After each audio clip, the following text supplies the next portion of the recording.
November 2020 ini. Ustaz, ini tinggal 3 bulan lagi Ustaz. Bagaimana? Masih sempatkah kami mempersiapkan diri agar kami kokoh di hari-hari sulit itu? Saya katakan jangankan 3 bulan lagi. Minggu depan saja kalau kita mulai dari sekarang, maka menemukan banyaknya haraj. Wa kathural haraj, wa kathural haraj, wa kathural haraj. Pada masa itu kata Rasulullah, banyak sekali haraj. Para sahabat bertanya, apa itu haraj ya Rasulullah? Apa itu haraj ya Rasulullah? Nabi menjawab, haraj itu adalah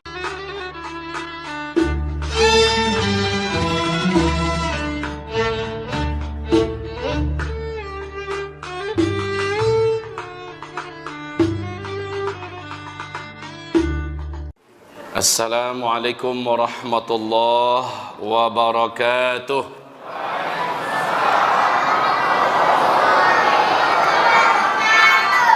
Alhamdulillahi rabbil alamin. Ma'asyiral muslimin yang kami muliakan, ahlan wa sahlan, ahlan wa marhaban fi sanatil hijriyah al-jadidah. Sejak dari 1440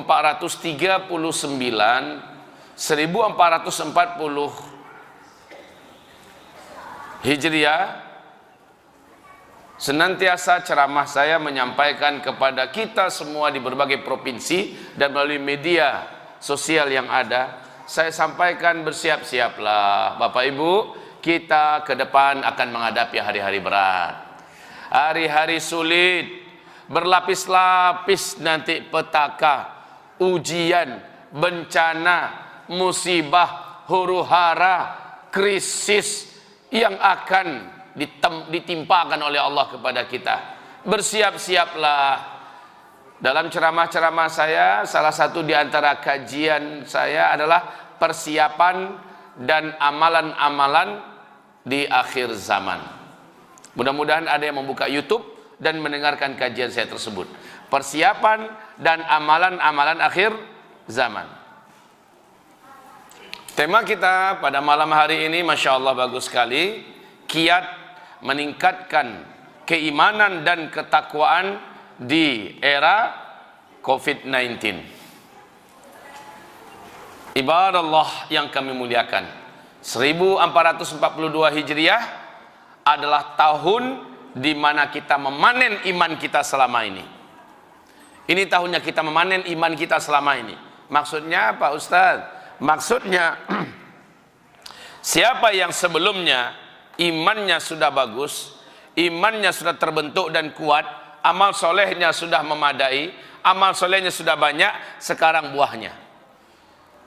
Saat ujian begitu berlapis-lapis ketahuan, ternyata ibarat batang pohon, walaupun badai datang, dihantam oleh mobil, ditabrak oleh motor, datang banjir, karena pohonnya sudah besar, akarnya sudah menghunjam dalam ke perut bumi, maka dia tidak akan bergerak dari tempatnya. Dia tidak akan tumbang, dia tidak akan lapuk, dia tidak akan patah, dan bahkan daunnya, rantingnya tetap berdaun. Buahnya tetap akan menghasilkan.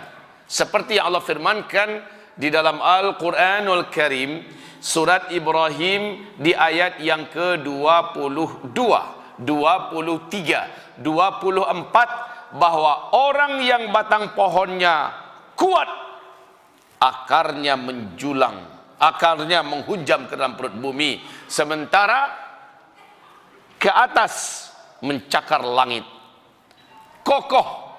Kelihatan sekarang orang-orang yang sebelumnya rajin ngaji, orang-orang yang sebelumnya kuat ibadah, orang-orang yang sebelumnya banyak menuntut ilmu, orang-orang yang sebelumnya banyak berinfak, bersedekah, hari ini dan tahun ini dia akan panen. Tapi akan ketahuan juga, tahun ini akan ketahuan juga siapa orang yang selama ini malas ngaji, tidak rakus dengan ilmu, jauh dari masjid, tidak akrab dengan sajadah, agak kurang hangat dengan Al-Quran, bibirnya sepi daripada zikir, dan bakhil, pelit, berinfak, bersedekah. Ketahuan 1442 Hijriah ini nanti. Lihat saja Pak, akan banyak yang goyang, tidak sanggup lagi bertahan sampai pagi beriman, karena hebatnya tekanan dan ujian. Sorenya dia sudah hilang dari imannya. Sorenya ada iman, saking hebatnya ujian dan tempaan, di besok paginya dia sudah kehilangan imannya. Yusbihur rajulu fiha mu'mina wa yumsi kafira, kata Rasulullah. Paginya masih beriman, sorenya sudah kafir. Yumsi mu'mina wa yusbihu kafira. Pada masa itu kata Rasulullah, sorenya masih ada iman, besok paginya sudah kafir. Saking dahsyatnya ujian yang dihadapi oleh umat ini di akhir zaman. Wahai kaum muslimin yang kami muliakan, banyak yang akan kita hadapi besok ini, Pak. Dan maaf, saya bukan peramal tentunya. Saya sudah sampaikan ini karena hadis Nabi mengatakan, isbiru. Ini sabda Rasulullah, isbiru. Fa innahu la ya'ti 'alan nasi zaman illa alladhi ba'dahu syarrun minhu hatta talqaw rabbakum. Senjata kalian pada masa itu kata Rasulullah di akhir zaman adalah isbiru, bersabar, bertahanlah kalian, terus merapat kepada Allah, terus banyakkan sujud, banyakkan angkat tangan, tawakal pada Allah Subhanahu wa taala. Pada masa itu nanti kata Rasulullah, hari-hari yang kalian jalani lebih buruk daripada yang telah kalian lalui. Hari-hari yang akan kalian datangi lebih berat dan lebih buruk dari yang sedang kalian jalani. Tidak ada pilihan lain umat ini kecuali isbiru. Yang tidak sabar dia akan hanyut, yang tidak sabar dia akan jatuh, yang tidak sabar dia akan murtad, yang tidak sabar dia akhirnya putus asa, yang tidak sabar dia bunuh diri, yang tidak sabar akhirnya melakukan perbuatan syirik, minta tolong pada dukun dan setan, yang tidak sabar akan melakukan apa saja sampai menggadai akidah, yang tidak sabar pada masa itu kata Rasulullah. Banyak yang akhirnya berguguran. Senjata kamu pada masa itu hanya satu, sil isbiru, bersabarlah. Maka saya katakan tadi, ini panen. Yang sebelumnya masih agak nanggung-nanggung, maka besok dia akan hanyut karena begitu kuatnya banjir yang banjir erosi akidah yang menghantam. Ibarat tsunami, kelasnya udah kelas kayak tsunami Aceh, begitu tinggi dan kuat. Ibarat badai ini badai topan yang paling mengerikan. Kalau pegangannya nggak kuat, kalau seandainya pondasinya tidak kokoh, maka dia akan hanyut, dia akan terbawa arus, dia akan terbawa terbang oleh beratnya ujian. 1442 adalah panen. Ustaz, apakah setelah mendengarkan ceramah ini, dalam 1-2 bulan ini anggaplah begitu dulu, karena ada juga desas-desus yang mengatakan November adalah star kita menghadapi segala beratnya petaka dan musibah-musibah besar. Perang di mana-mana, bencana alam di mana-mana lebih hebat, ya? Dan kejadian-kejadian mengerikan, kelaparan di mana-mana. November 2020 ini, Ustaz, ini tinggal 3 bulan lagi Ustaz. Bagaimana? Masih sempat gak kami mempersiapkan diri agar kami kokoh di hari-hari sulit itu? Saya katakan jangankan 3 bulan lagi, minggu depan saja kalau kita mulai dari sekarang, maka insya Allah tidak ada yang terlambat. Yang susah itu Pak, yang nggak mulai-mulai, ini yang paling susah. Nganggap masih aman, alah besok-besok lo dikaji, nah jalan kini dulu kok. Kalau begitu prinsipnya, maka pas hari H dia akan kaget, karena Allah berfirman tentang petaka yang hebat itu datangnya kepada kita baghtatan. Apa Pak? Baghtatan. Apa arti baghtatan? Secara tiba-tiba, langsung dengan kadar yang dahsyat. Ibarat samui Pak, semut kalau berjalan di tangan Bapak, embuslah, nggak akan bisa, ya.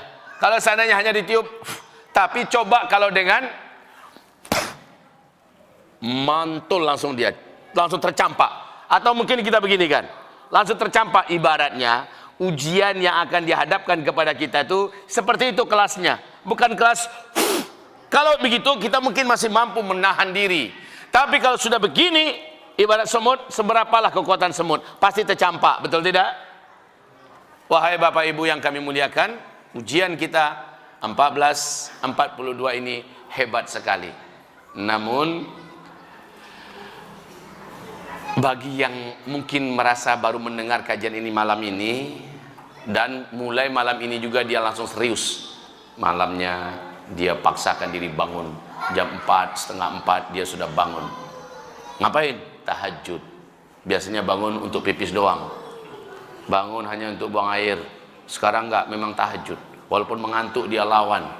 Habis itu subuh dia paksakan berjemaah ke masjid.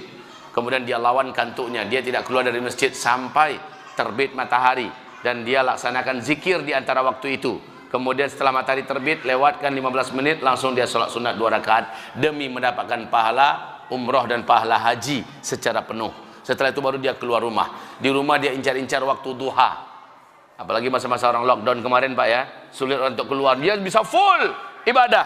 Tapi sekarang pokoknya hari-hari sambil memperbanyak doa. Setiap selesai amal ibadah tertentu dia doa. Habis tahajud dia doa, habis subuh dia doa, habis zikir dia doa, habis duha dia doa, habis salat sunnah rawatib qabliyah dan rawatib ba'diyah dia berdoa, habis baca Quran dia berdoa, habis berinfak dia berdoa, berdoa.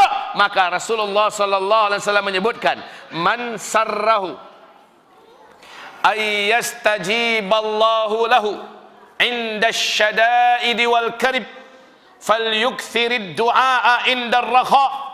Siapa saja orang yang ketika masa-masa genting darurat terjadi, dia angkat tangannya, dia berdoa kepada Allah, langsung Allah kabulkan doanya. Saat itu juga Allah selamatkan dia, saat itu juga Allah tolong dia. Siapa yang suka doanya sekali berdoa langsung Allah kabulkan, kata Rasulullah, maka hendaklah sebelum bencana-bencana besar itu terjadi, dia adalah orang yang paling rajin berdoa kepada Allah.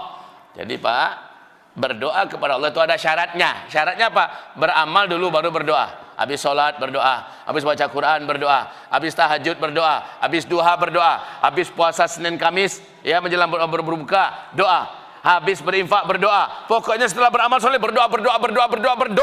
Beda dengan orang munafik. Habis sholat assalamualaikum cigin dia lari langsung. Dia tidak fokus untuk zikir dan tidak berdoa. Qalilan ma yadhkurun, sedikit sekali mereka berzikir. Kalau kita tidak, kita perbanyakkan doa. Nanti pas ketika petaka besar terjadi, buruk negara disabui, gampo gadang terjadi pada saat ini, kita butuh pertolongan Allah. Kita berdoa, ya Allah selamatkan kami sekeluarga. Allah punya banyak macam cara dan mudah bagi Allah menyelamatkan sekeluarga kita. Kenapa? Karena sebelum bencana besar itu terjadi, kita adalah orang yang kuat beribadah dan rajin berdoa. Inilah hadis Nabi tadi. Man sarrahu ay yastajiballahu lahu 'inda syada'idi wal karibi falyukthirid du'a 'inda ar-rakha. Barang siapa senang dia dikabulkan doanya ketika sedang emergensi dan darurat yang bisa menghabiskan nyawa, saat itu sekali saja dia berdoa langsung Allah kabulkan. Siapa yang senang dibegitukan oleh Allah, hendaklah dia memperbanyak amal dan langsung berdoa setelah itu. Itu kuncinya Pak. Ustaz, 2 bulan 3 bulan ini apakah kami terlambat? Tidak, kata saya. Saya katakan tidak. Walaupun 1 minggu lagi tidak terlambat. Cuma jangan mengulur-ulur waktu. Saya khawatir Bapak Ibu, kebiasaan mengulur waktu ternyata penyebab orang banyak menyesal. Cibo kalau den dulu memperbanyak amal, cibo kalau den dulu banyak berinfak, cibo kalau den dulu banyak beramal soleh, banyak berdoa, coba kalau saya. Akhirnya orang-orang ini menyesal. Wahai hamba-hamba Allah yang kami muliakan, kami cintai, ini tentang pengantar kita, bahwa apa yang akan kita hadapi tidaklah akan lebih ringan daripada sebelumnya. Bapak Ibu mungkin berharap tahun baru Hijriah ini akan lebih enak. Maaf ya Pak ya, Ibu, agak terpaksa saya menyampaikan, tidak akan lebih baik Pak. Bu, Ibu, tidak akan lebih baik 1442 Hijriah ini akan kita hadapi. Kesulitan hidup, bencana, fitnah, kegaduhan, huru-hara, petaka, musibah-musibah, penyakit-penyakit, perang, kehancuran ekonomi, krisis makanan, krisis moral akan terjadi di mana-mana, dan ini berat. Lihat saja apa yang saya sampaikan di tahun yang lalu. Sebelum Covid ini datang, saya sempat ngaji lagi di daerah Pekanbaru. Sekarang terjadi. Apa yang saya sampaikan sekarang, insya Allah tahun ini 1442 Hijri akan terjadi Pak. Rasulullah bersabda, di akhir zaman hujan akan mendatangkan bencana-bencana. Hari inilah dia kejadiannya Pak. Bencana-bencana di Tiongkok, bencana-bencana di India, ini dari hujan ya, bencana-bencana di Jepang, bencana-bencana di Vietnam, ini banjir semua. Bencana-bencana di negara Eropa, banjir. Hujan datang ternyata bukan membawa rahmat tapi membawa musibah, kata Rasulullah. Juga Rasulullah pula yang bersabda sallallahu alaihi wasallam bahwa nanti kalian semua pada masa itu akan menemukan banyaknya haraj. Wa kathural haraj. Pada masa itu, kata Rasulullah, banyak sekali haraj. Para sahabat bertanya, apa itu haraj ya Rasulullah? Apa itu haraj ya Rasulullah? Nabi menjawab, haraj itu adalah pembunuhan di mana-mana, perang di mana. Dan Rasulullah juga bersabda, orang-orang yang banyak duit, yang gajinya tinggi, uangnya itu hampir-hampir tidak berharga untuk dapat mendapatkan membeli makanan-makanan pokok. Tak lama lagi kita akan merasakan karena langka makanan pokok, akhirnya duit yang banyak pun tidak berharga, Pak. Karena harga makanan pokok akan mahal, sulit didapat, duit yang banyak akan dicampakkan orang. Bagi orang lebih penting dia makanan daripada duit. Dan Nabi bersabda sallallahu alaihi wasallam, pada masa itu emas akan sangat mahal harganya. Sekarang bagaimana harga emas? Sekarang bagaimana harga emas? Sepanjang sejarah umur bumi ini ada, kali ini harga emas ada pada puncaknya. Wahai Bapak Ibu, saya mengatakan sejak 2018, saya sampaikan, Bu, kalau ada uang, Pak, kalau ada uang jangan ditabung, baiknya segera belikan emas dari sekarang. Itu sampaian saya, Pak. Insya Allah emas akan mahal nanti. Insya Allah emas akan sampai pada harga yang dimana kita saat itu menyesal karena kita menabung dalam bentuk angka-angka digital. Ini menyesal kita, Pak. Beli emas, kan saya katakan. Bu, ada uang sedikit, belilah emas 1 kilo, 2 kilo, simpan.